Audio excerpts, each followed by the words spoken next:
2 days ago, I was out for a walk around my neighborhood.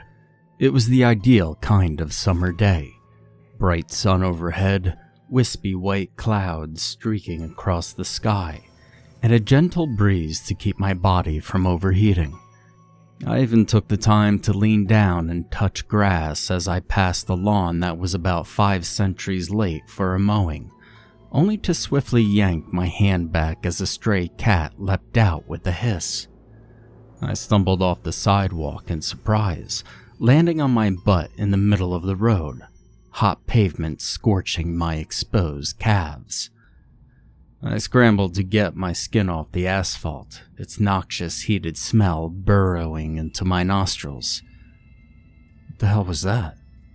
While I was standing up, I checked the ground just to make sure that nothing had fallen out of my shorts.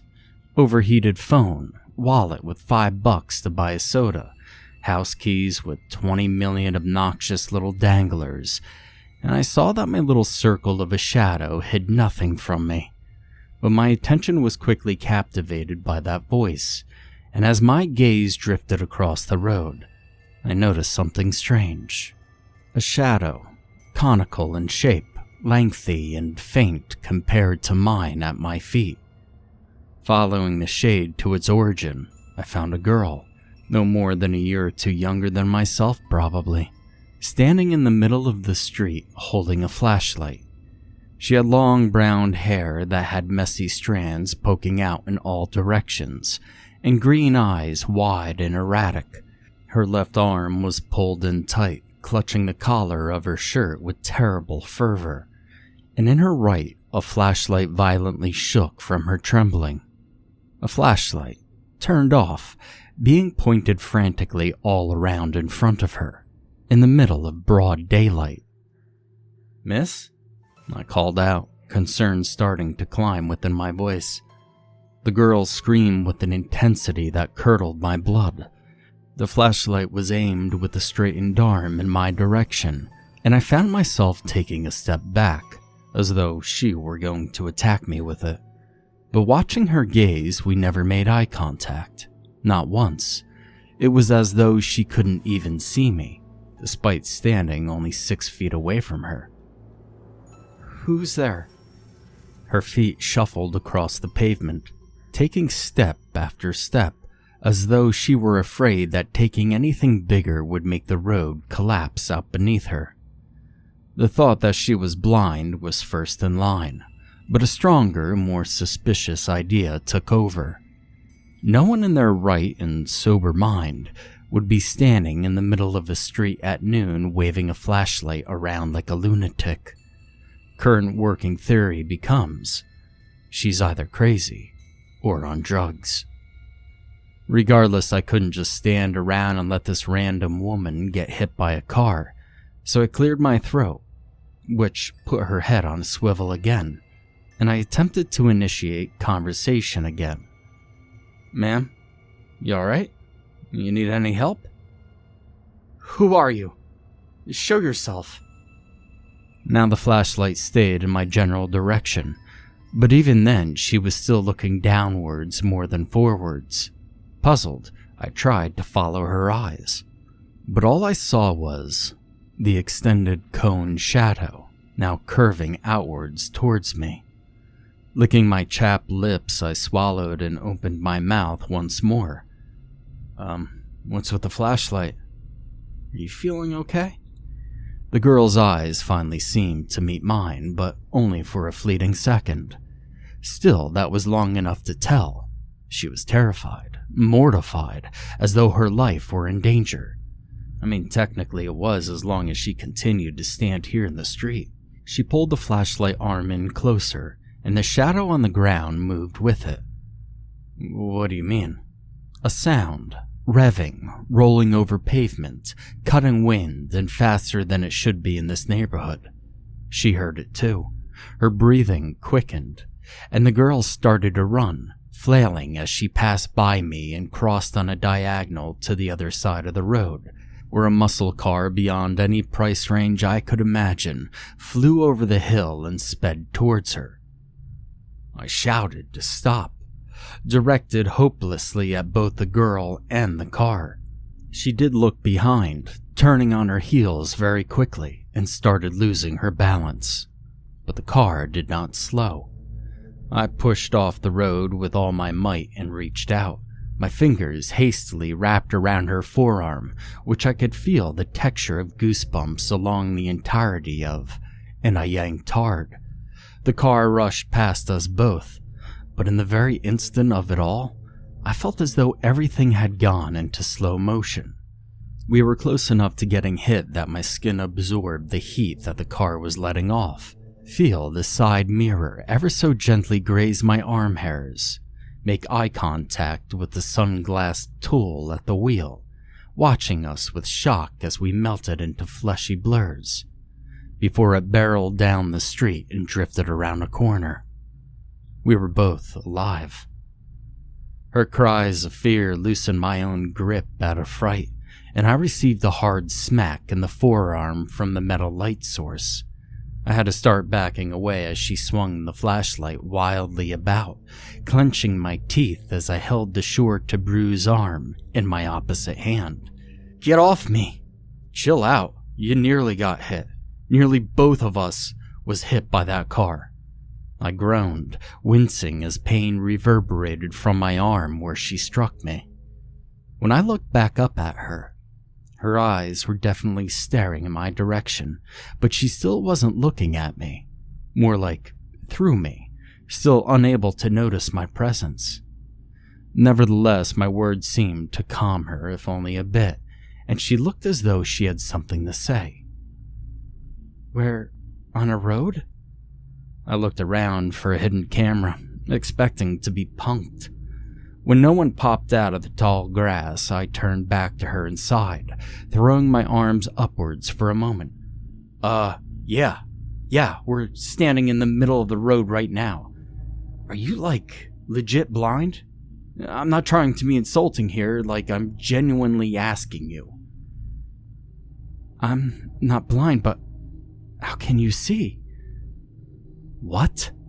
The girl stood up straight, her eyes now focused squarely on my chest. "Will you come a little closer?" "I don't know, are you going to hit me with that flashlight again?" "Just please, I can't see you. Please come out where I could see you." Now, by this point, I was utterly confused. With the sun beaming down on my neck, I took a step forward. Slowly, I get scared easily." Another sigh escaped my lips. I halved my natural walking distance, moving less than a foot per step. 8, 7, 6, and when the toe of my shoe finally entered the conical shadow, I saw her visibly tense up for a moment. A terrible idea had started to weave itself into my brain, but the threads were too thin for me to consider it in any serious sense. I, to the very definition of slowly, stepped forward and fully stood in the faint shadow. Again, the girl jumped for a moment as I approached, but she was quick to calm and soon let out a deep breath. "I was worried you were some kind of... I don't know. I'm just glad you're human." "Seriously? How long have you been outside today?" I was beginning to get frustrated. Only a few minutes here." She looked down, covering her mouth with a free hand, shoulders shaking as she tried not to cry. When she stood up, I could see the wet spot near her eyes where tears were wiped. The flashlight stayed aimed towards me the entire time. "My stupid friends, they dared me to go into this old house. I thought I could show them, but..." I forced air out of my mouth around my closed teeth, looking around awkwardly before offering a hand and introducing myself. She accepted it and shook back softly. "I'm Amanda, so do you?" Her eyes suddenly widened, and she began slapping her flashlight on its handle. No, don't go out, not now." The threads began to overlap. I looked at the ground. The shadow was fading and returning in rapid succession, until it finally faded and left Amanda sniffling. I was about to ask what the deal was with the flashlight again, but instead paused as she reached around in the air with her hand. Could you hold my hand, please? The smarter part of me was screaming to run. This wasn't my problem. I'd already stopped her from getting run over. With reluctance, I slowly held her by the wrist, which led her to hurry up beside me. She was gazing around with a great anxiousness, and the new idea of her being a kidnapping victim started to surface. Listen, is there a rundown house around here, like, really close by? I scrunched my face and turned around to point. The house whose lawn I'd been letting my fingers run through just before all the strangeness. Yeah, there's one literally right here. Amanda's eyes lit up. Please, can you lead me to it? Don't let go, just take me to the house. I can't see it from here. So she was just blind. Listen, Amanda, don't you have someone you want me to call, like a caretaker or, I don't know, a doctor or something? Amanda's eyes nearly found mine. She only reached my nose, but she gave me a very confused look. I don't know how you're doing it, but I literally can't see my own hand in front of my face. It's way too dark. She demonstrated as such, waving the 5 digits between us. Too dark. Not wanting to argue anymore and deciding that this condemned building was at least better than the middle of the street, I obliged. Placing my other hand on her shoulder, I slowly led Amanda to the sidewalk. Assuming she couldn't see it either, I warned her of the ledge, and she was quick to step up, thanking me. Onwards we went, shuffling down the cracked stone path to the front door, and at some point she must have found her bearings and stepped forward on her own, hand sliding around until it found the door. Without hesitation, Amanda's hand threw itself for the knob, and on contact she gripped it with all her might and thrust the door open, which, to my great surprise, was not locked. She hurried inside the dimly lit hallway and began nervously laughing, shaking her arms out to let off the energy. Or so I assumed. Standing in the doorway, I bit my lower lip and I scratched my head. So, y'all good now, or? Amanda turned towards me, finally meeting me eye to tearful eye, and sniffed before gingerly coming back. Actually, thank you for literally everything, but could I trouble you for one more thing? What's that? Will you come with me to see my friends? Just as proof there's another side. They're literally waiting outside just on the other side of this house. Just 2 seconds, that's all I'm asking for. If her friends were really there, then they needed to be told that she needs a checkup. Someone in her life could actually do something at least. Yeah, fine, 2 seconds, then that's it, I'm gone. But I was keeping my guard up. Amanda laugh-cried again, nodding and pressing her palms together and lowering her head. I owe you everything. Come on, the door's right here. She pointed towards the end of the hall, where there seemed to be a door to the back patio. I followed along, watching corners from my peripheral vision in case some goon boyfriend of hers tried to jump me. As I approached the door, Amanda threw it wide open and laughed again, one of massive relief, and I could only stare. I could see one concrete step before everything started to fade into the deepest, most pitch-black nothingness I had ever seen. Amanda waved into the darkness and took off sprinting, vanishing in an instant. There you are, a boy's voice called out from the dark. I couldn't believe what I was seeing. My hands flurried for my phone, swiping to use the light feature. Still, Too Hot wasn't powering up. I reached around, looking to see if Amanda had left her flashlight behind, when something poked out through my pocket. A basic ring light on my keys. Hey, come over here, what are you doing? Shaking my head, I turned it on. Barely usable, it only illuminated maybe 2 feet in front of me. Enough to catch a pair of legs speed-walking at me. I gasped as Amanda reappeared before me with a questioning gaze. You coming? How or where did you go? Well, now you're being the weird one. No, stop it. How can you see out there? Amanda looked more puzzled and slowly started walking back into the dark. With my eyes, it's the middle of the day. Leaning my head outside, I glanced around.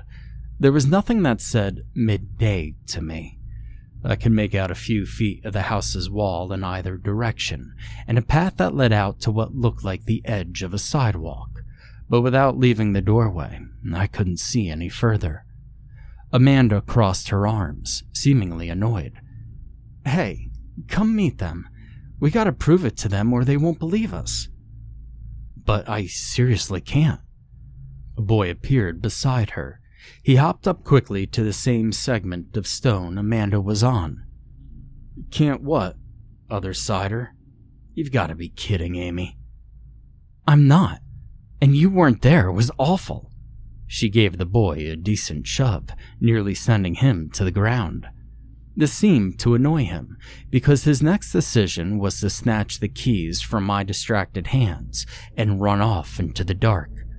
Come on, come get him. Anthony, Amanda yelled. I impulsively leapt off the porch and straight forward where I saw the jingling lights. As the lights spun around and around, it illuminated at least 3 more faces, all laughing at Anthony acting like an idiot. I nearly tripped on the curb as I stepped off the sidewalk, and the last bit of light I saw was the ring light being shown in my face. And then, total darkness. He had pocketed the keys. Give those back, I shouted, trying not to let it show that the dark was beginning to creep me out. In response, I heard the quiet shuffling of footsteps around me. I made a grab anywhere I could hear, but each time I only ended up with air. Guys, knock it off, Amanda screamed. You're such assholes. First you make me go in there, and now... I lost focus on Amanda's voice as I received a shove from behind suddenly. I stumbled forward, and my heart plummeted to the depths of my stomach. This is where it's going. Yeah, John. Hell yeah. Anthony's voice sounded off to my right. I gritted my teeth and swung a fist in that direction. It missed, but was answered with a very hard punch into my shoulder. Tripping over my own feet, I fell down, hitting the ground hard as I couldn't tell where it was. As my wrist throbbed, I looked straight upwards. Nothing. Pitch black. Not even a chance of a beam of sunlight or a twinkling of a star. What happened to the sun? I mutter, sweat rolling down my cheek. Anthony, and who I presumed to be John, laughed. Another voice spoke up. Hey, Anthony, enough, man. You're just beating on... Shut it. Or maybe you could go home and cry to your mama, huh? The dissenting voice did not sound again. I could hear Amanda gasp. Oh God, it's the same for you over here. I tried to get back up, but every time I pushed off my knee to stand, someone's hands struck me from a different angle and threw me off balance. A hand on my chest, 2 palms under my ribs, fingers dancing across my face, poking me in the eye, my toes being stomped upon by invisible boots, a punch into the gut when the slapping was getting boring for them, and none of it was visible. I tried to run. They pushed me back or yanked my arm or tripped me onto the pavement. No sign of the house, no shapes of the cruel strangers I just encountered, and everywhere I looked, it was all the same. The dark struck out, and there was nothing I could do. Hey! Amanda was shouting from behind.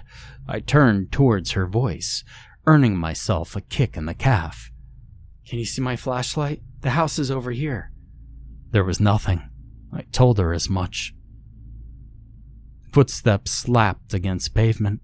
I heard a female grunt, flesh hitting flesh, and Anthony crying out as he fell to the ground. Oh, Amy, what the hell? Keys jingled, hitting the road right in front of me. I just slapped my hand forward to where I heard the sound, and patted around while I could hear Amanda tussling with Anthony. Pinky finger grazed a bit of metal, and I reached to the left and grabbed a keychain from some trip I'd been on. It was good enough.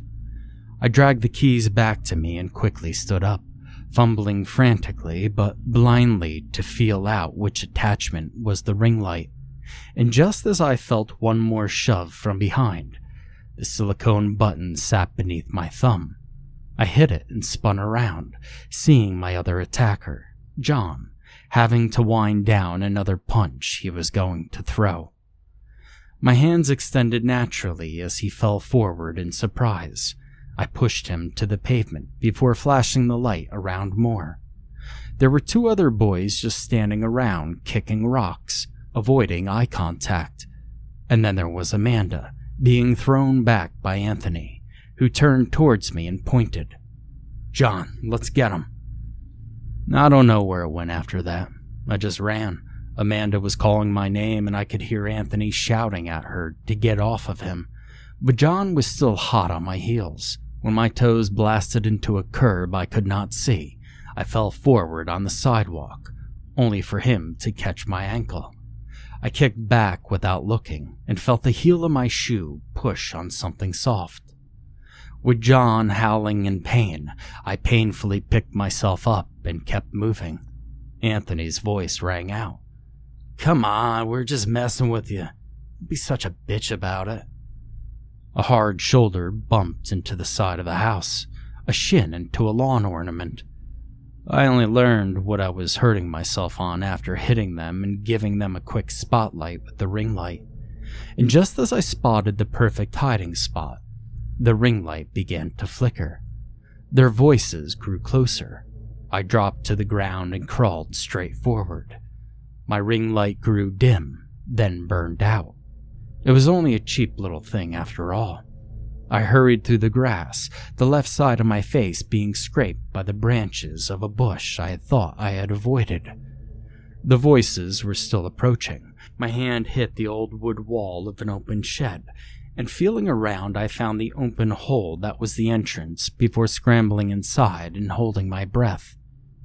2 sets of footsteps, followed by John and Anthony's bickering. I dared not let out a puff of air. I didn't even blink, regardless of being blind in this dark, out of fear that they would hear the smacking of my lids. Eventually, luckily, they left. I didn't dare come out, not for at least a half an hour, or so it felt like. When I finally built up the courage to act, I slowly reached for my last chance of light. I powered on the phone, only for it to die again right away. Despite it being eternal night, it was still hot as hell in there. But that phone was my only lifeline. Powering it on and off repeatedly, I was able to make out a vague path before me and slowly made my way back to the road before it stopped turning on at all. It was much too open to walk. If I tried, I was liable to walk in circles with nothing to touch and guide myself there. And at any moment, if this was the same as Amanda had to deal with, there was a chance a car I would never see coming could roll up and hit me. I had to crawl, and with haste. My hands and knees burned against the umbral floor as I wandered towards where my memory told me the house's back door was. My heart pounded against my sweat-laden t-shirt, but I was determined to find and my fingers slammed into the curb. I hurried onto the sidewalk, keeping one hand along the curb. I felt something sticky and smelly squish under my palm, and I had to call upon every ounce of willpower not to stop and vomit right there from the smell of fecal matter. I just pressed on, feeling out on the right side for where the lawn stopped and the stone pathway began. Hands clamped onto my shoulders and I froze. They had found me. I felt wind against my ear, the breath of one of those kids. A whisper escapes and my heart bungee jumps in despair. Once I understood the words, I stand and let the hands turn me around before pushing me back the way I came. A few moments later, I was being guided up the stony steps, and the door out was before me. Amanda slowly pulled it open, trying to not make a sound that would attract the others, presumably. "I'm so sorry for all of this." I just ran inside through the house, staying as silent as the night should be.